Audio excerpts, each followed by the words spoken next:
जी बेटा, अब हमने क्वेश्चन चैप्टर नंबर 16 के क्वेश्चन स्टार्ट करने हैं। A sinusoidal current has root mean square value of 10 ampere. What is the maximum और peak value? एक साइनोसाइडल करंट है जिसकी वैल्यू कितनी है, रूट मीन स्क्वायर वैल्यू जो है वो 10 अम्पेयर है। आपने उसकी क्या बतानी है, पीक वैल्यू बतानी है। Root mean square value 10 ampere है, आपने क्या करना है, आई नोट बताना है। तो बच्चे रूट मीन स्क्वायर किसके इक्वल होता है, आई नोट ओवर अंडर रूट 2 के। आपने आई नोट बताना है, अंडर रूट 2 तो क्या हो जाएगा, मल्टीप्लाई। तो आई रूट मीन स्क्वायर की जगह 10 पुट करें तो 14.4 अम्पेयर जो है वो करंट आपके पास आ जाएगा। Name the device that will permit the direct current but oppose the flow of the alternating current. आपने उस डिवाइस का नाम बताना है जो डायरेक्ट करंट को डायरेक्ट करंट को जो है वो गुजरने देती है लेकिन एसी करंट को अपोज करती है। और उस डिवाइस का नाम भी बताना है which permit the flow of alternating current but not the direct current, जो ऑल्टरनेटिंग करंट को गुजरने दे लेकिन डायरेक्ट को ना गुजरने दे। तो बच्चे, इंडक्टर हमारे पास एक ऐसी डिवाइस है जो डायरेक्ट करंट को गुजरने देता है लेकिन ऑल्टरनेटिव करंट को नहीं गुजरने देता। तो फॉर्मूला हमारे पास है एक्सएल इक्वल टू 2πfl के। अगर एफ फ्रीक्वेंसी 0 है तो एक्सएल भी क्या हो जाएगी, 0। तो करंट जो है वो मैक्सिमम होगा। उसके बाद इंडक्टर हमारे पास जो है वो, कैपेसिटर हमारे पास एक ऐसी डिवाइस है, कैपेसिटर हमारे पास जो है वो एक ऐसी डिवाइस है जो ऑल्टरनेटिव करंट को तो गुजरने देता है लेकिन डीसी को गुजरने नहीं देता। तो x is equal to 1/2πfc के। अगर डीसी की बात करते तो फ्रीक्वेंसी 0 है तो एक्सएल जो है वो इनफाइनाइट हो जाएगी, तो करंट क्या हो जाएगा, 0 हो जाएगा। हाउ मैनी टाइम्स पर second will an incandescent lamp reach maximum brilliance when the connected to a 50 hertz source. बच्चे, हमारे पास एक लैम्प जो है, इनकैंडिसेंट लैम्प है, आपने बताना है ये कितनी दफ़ा जो है वो ग्लो करेगा अगर हम इसके साथ 50 हर्ट्ज सोर्स की जो है वो बैटरी लगा दें, मतलब फ्रीक्वेंसी की बैटरी लगा दें। तो बच्चे ये 100 टाइम्स जो है वो एक सेकंड में 100 टाइम्स जो है वो ग्लो करेगा। क्यों? क्योंकि हमें पता है एक साइकिल में 2 टाइम्स मतलब वो करेगा, क्योंकि एक दफ़ा उसका पॉजिटिव साइकिल आएगा और एक दफ़ा नेगेटिव, मतलब एक साइकिल में वो 2 दफ़ा अपनी मैक्सिमम वैल्यू पर पहुंचेगा, पीक वैल्यू पर पहुंचेगा। तो इसलिए जब हम 50 को 2 से मल्टीप्लाई करेंगे तो 100 आ जाएगा। The lamp shows maximum brilliance when AC reaches its peak value as AC reaches its peak value twice, positive and negative twice a cycle. So AC reaches its peak value in 1 second. 50 को 2 से multiply करेंगे तो 100 आ जाएगा। A circuit contain an iron core conductor, a switch and DC source arranged in series. The switch close and after interval reopened. Explain why a spark jump across the switch connects contacts। बच्चे देखिए, एक circuit है जिसमें एक iron core inductor है, एक switch लगा हुआ है और एक डीसी सोर्स है सीरीज़ में। अब कहते हैं कि जब स्विच को हम क्लोज़ करते हैं और दोबारा से हम उसको रीओपन करते हैं तो एक जो है वो स्पार्किंग होती है। तो रीज़न बतानी है क्यों। देखिए, जब स्विच को रीओपन करते हैं तो करंट जो है वो डिक्रीज़ होता है इसकी अपनी मैक्सिमम वैल्यू से 0 की तरफ, इसलिए करंट में चेंज आता है जिसकी वजह से ईएमएफ इंड्यूस होगी। और ईएमएफ जब डिक्रीज़ होगी तो ईएमएफ जो है वो प्रोड्यूस होगी, तो उसकी वजह से क्या होगा, एक स्पार्किंग होगी क्योंकि करंट गुजरा होगा ना वो हीट और लाइट की फॉर्म में। How does doubling the frequency after the reactance of an inductor and capacitor. अगर हम रिएक्टेंट्स और इंडक्टर और कैपेसिटर की फ्रीक्वेंसी को डबल कर दें तो रिएक्टेंट्स पर क्या फ़र्क पड़ेगा। अगर हम जो है इंडक्टर की फ्रीक्वेंसी को डबल करते हैं तो रिएक्टेंस जो है वो भी डबल हो जाएगी। ठीक है, तो देखिए इंडक्टेंस का फॉर्मूला क्या, XL is equal to 2πfl। F को आपने कर देना है 2, ठीक है, 2f कर दें। तो यहाँ f की जगह 2f पुट करें तो ये क्या हो जाएगी, 2 कॉमन ले लें, पीछे क्या बचेगा, बच्चे 2 बाहर निकाल लें तो पीछे क्या बचेगा, 2πfl। 2πfl किसके इक्वल है, एक्सएल के। तो देखिए इंडक्टर की जो रिएक्टेंस है वो डबल हो गई है। तो अगर कैपेसिटर की बात करते तो बेटा वो हाफ़ हो जाएगी क्योंकि कैपेसिटेंस का फॉर्मूला है, कैपेसिटर की जो है वो कैपेसिटेंस का जो है वो फॉर्मूला हमारे पास क्या है, X C is equal to 1/2πfc। F को आपने डबल किया, 2f हो जाएगा, 2 आपने बाहर ले लें तो 1/2πfc। 2πfc अगेन किसके इक्वल आ जाएगा, एक्स सी के। मतलब ये पूरी चीज़ किसके इक्वल आ जाएगी, एक्स सी के। इसका मतलब है कैपेसिटेंस की जो रिएक्टेंस है वो क्या हो जाएगी, हाफ हो जाएगी।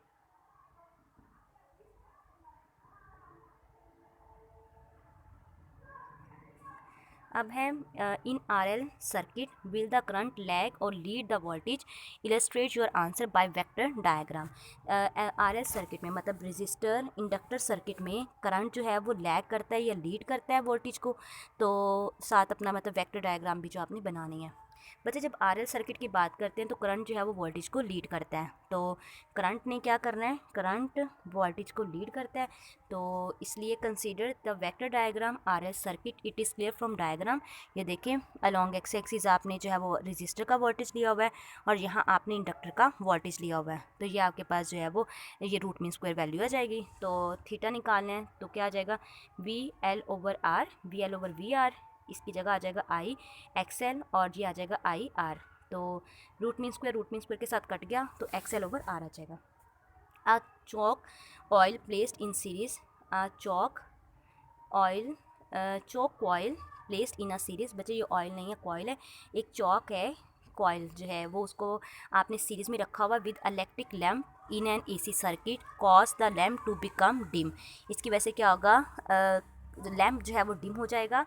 वाई इज़ इट सो, ऐसा क्यों होता है। और a variable capacitor added in series in the circuit में be adjusted until the lamp glow with normal brilliance. इसके बाद आपने क्या करना है, एक वेरिएबल कैपेसिटर जो है वो सर्किट में ऐड करना है, तब तक इसको लगाए रखना है जब तक लैंप जो है वो अपनी नेचुरल ब्रिलियंस के साथ जो है वो ग्लो करना नहीं शुरू कर देता है। Explain how this is possible, ये बताना है कैसे पॉसिबल है। बच्चे देखें यहाँ रजिस्टर लगा हुआ है, यहाँ इंडक्टर लगा हुआ है और यहाँ AC सोर्स है, ठीक है। तो इस वक्त जब आप इंडक्टर लगाते हो, ये आपके पास चौक है, ठीक है। जब चौक लगाते हो सर्किट में तो यहाँ जो लैंप है वो क्या हो जाएगा, लैंप जो है बच्चे ये लैंप है, ठीक है, ये आपके पास चौक है और ये आपके पास ऑल्टरनेटिंग सोर्स है। तो इस चौक की वजह से क्या होगा, लैंप की जो ब्रिलियंस है वो डिम हो जाएगी। लेकिन जब आपने वेरिएबल कैपेसिटर ऐड करना है तो ये अपनी नॉर्मल ब्रिलियंस के साथ जो है वो ग्लो करेगा। रीज़न बताने की कैसा क्यों होता है। When the chalk coil is connected in series and with an electric lamp in AC circuit, the impedance जो होगी वो इंक्रीज़ हो जाएगी। तो x is equal to X L square R square और I किसके इक्वल होता है, V ओवर C के। अगर इम्पीडेंस इंक्रीज़ होगी तो करंट क्या आ जाएगा, डिक्रीज़ हो जाएगा, जिसकी वजह से ये डिम हो जाएगी, मतलब जो ब्रिलियंस जो है वो लैम्प जो है वो डिम हो जाएगा। तो इसलिए करंट रिड्यूस हो गया तो लैंप जो है वो डिम हो जाएगा। लेकिन नॉर्मल ब्रिलियंस के साथ क्या करेंगे, अगर हम कैपेसिटर वेरिएबल कैपेसिटर ऐड करते हैं और in reactance of capacitor and inductors oppose each other, ठीक है।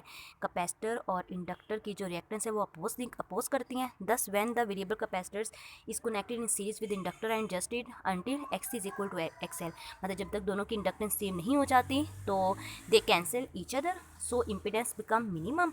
तो इसलिए वो लैंप जो होगा वो अपनी नॉर्मल ब्रिलियंस के साथ जो है वो ग्लो करना शुरू कर देगा। Explain the conditions under which electromagnetic waves are produce from a source. तो बच्चे कंडीशंस बतानी है। सबसे पहले तो क्या है कि आपका जो सोर्स है ना वो करना चाहिए, ऑसिलेट करना चाहिए, ठीक है।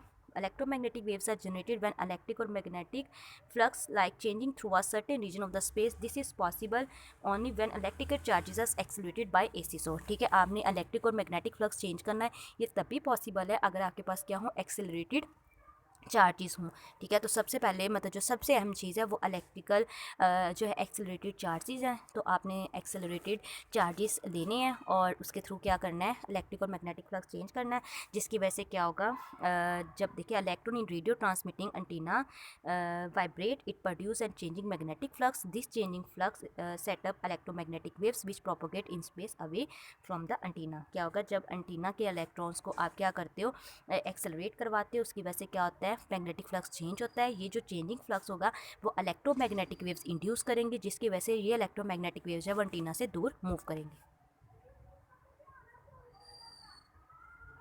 और इसके साथ ही बच्चे वो है ए FM और AM एम्पलीट्यूड मॉड्यूलेशन और फ्रीक्वेंसी मॉड्यूलेशन। ये बच्चे ये क्वेश्चन मैंने आपको करवाया हुआ है, तो वो भी आप देख लीजिएगा। और उसके बाद एक वो रेडियो स्टेशन वाला भी है कि कैसे आप फ्रीक्वेंसी जो है वो कैसे अपना चैनल जो है वो ट्यून करते हो। उसमें ये होता है कि आपने जो रेडियो की फ्रीक्वेंसी है उसे नेचुरल फ्रीक्वेंसी के साथ मिलाना होता है और फिर क्या होता है, आपका चैनल जो है वो ट्यून हो जाता है। तो वो क्वेश्चन भी आप अच्छे से कर लीजिएगा। इसके साथ ही बेटा आपके ये क्वेश्चन हुए ख़त्म। तो अगर किसी क्वेश्चन की समझ ना आए तो आप लोग पूछ सकते हैं। ओके स्टूडेंट्स, टेक केयर, अल्लाह हाफिज़।